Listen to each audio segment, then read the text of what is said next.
We're back in the butterfly lounge that has been set up by MasterClass. So we've got the string quartet, we've got Daniel Moore, more of Mariah using her voice to kind of get the feeling that she wants. And then there's that funny moment where the violinist, it turns to the other three. She's like, yeah, like someone died. And Mariah's like, no, no, no, not that someone died. No, that's too much. Just like you're in love, but you've lost someone. It's the misery. I call it the misery. They Like somebody died or something. Right. No, they didn't die. They just love somebody. They just love somebody and they're sad. Yeah. It's the longing. It's the misery. I call it misery. I call it misery. Yes.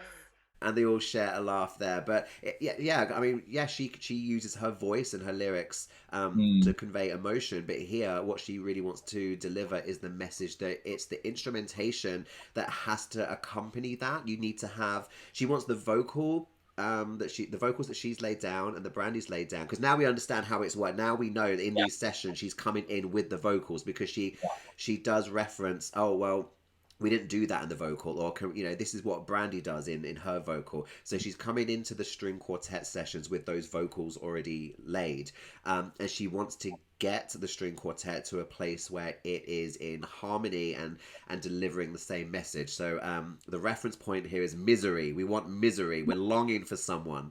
Yeah, for sure. And she picks out two specific lines in the backing vocals that she wants them to sort of to echo, and it was the I was twisted, and I'm forgetting the first lyric there, but and she's talking about the sort of with the I was twisted, that's the misery, because I think the main line is I was twisted in the web of my desire for you, but in the background you've got the I was twisted and I was twisted is what she wants them to do.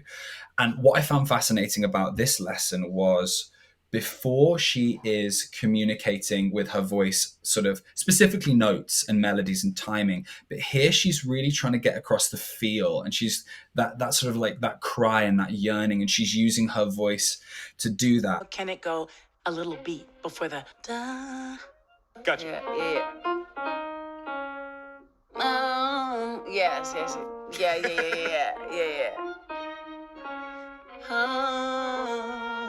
Yeah.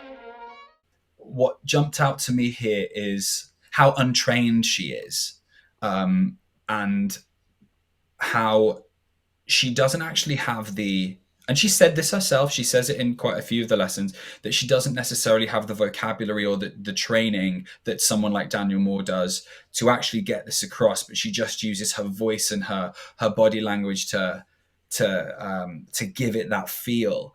But that's what I find so fascinating, and it makes me think, well, what if she was this trained opera singer or this trained musician? Would we still get the songs that she's making? Would we get something like The Roof? Would she have that imagination? Because like with dance, singing has a lot of rules to it, especially in something like opera. When you're singing an aria, you have to sing it note for note. It's sort of the same with musical theatre, which I work in as well. You're singing the lyric, and you're singing that lyric as it's written, because you have to communicate that story. But with pop music, it's a little bit different. And it makes me think, would she still have that feel and that, I don't know, maybe it's heart and soul, because I don't want to say that like opera and musical theatre doesn't have heart and soul to it, but would she have that sort of, would those flaws bring out the special things that we find in her music if she was so trained, quote unquote? Yeah, I know where you're coming from with that, because I think she's not confined by any constraints of, like you say, there are rules and structure to things. And in the previous lesson, I think it was, she mentioned, was it someone plays piano that was classically trained? Was it a pianist? And this person said, oh, I notice you tend to do this, and was noticing structure and pattern within Mariah's compositions. Mariah's like, oh, do I? Because she's just coming from, she's not basing things on structure, pattern, or rules. She is led by imagination and emotion. Yeah. And yeah, she's going to of course have her own habits that she goes to. So yeah, so someone looking at it from that perspective would spot patterns and trends within her music. That makes sense. But yeah, she's just coming from a quite an innocent place. Like, I don't know the rules, I wasn't classically trained, so she needs that Daniel Moore to communicate technically. But I love the fact that it's someone to bounce off of as well. So I think because she doesn't have all the tools, then I mean, I'll go back to my aha moment with, you know, me as a sports coach working with a choreographer is like Mariah working with a musical director. I'm trying to say to the choreographer, here is what I see happening here. Here's what I would like to, you know.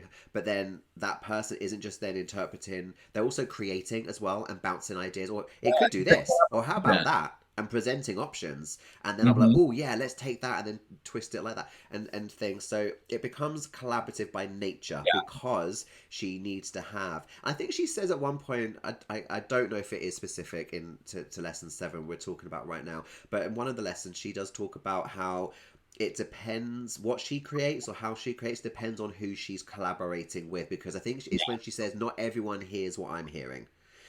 So maybe she doesn't quite get to a certain place, or maybe a song goes down an avenue she didn't perhaps imagine it might, because when we see her with Daniel, they've got a shorthand between them. They do, and she's absolutely worked that same way her whole career, hasn't she? You know, whether it was back with Walter A and then with Big Jim Wright, like she's always had that talented pianist there and musician there that she can, you know, hear the chords or like sing a melody to, and then they can play it and they can put it down and they can work back and forth in that way. And yeah, you're absolutely right about what you said with that the child. I think it was back in lesson 2 where she spoke about the pianist and the child prodigy. Can't say that word. That was picking out the specifics in her songwriting, because absolutely, you know, Heartbreaker, Dream Lover, like there's real similarities there. But what was so interesting about that is that you know, classical pianist had never written a song. Yeah. You know, they play it, but they'd never written it. So obviously the ideas that come to Mariah when she is creating are just from her, like, which, you know, don't come from anything to do with a school or a lesson or a training, which is fascinating.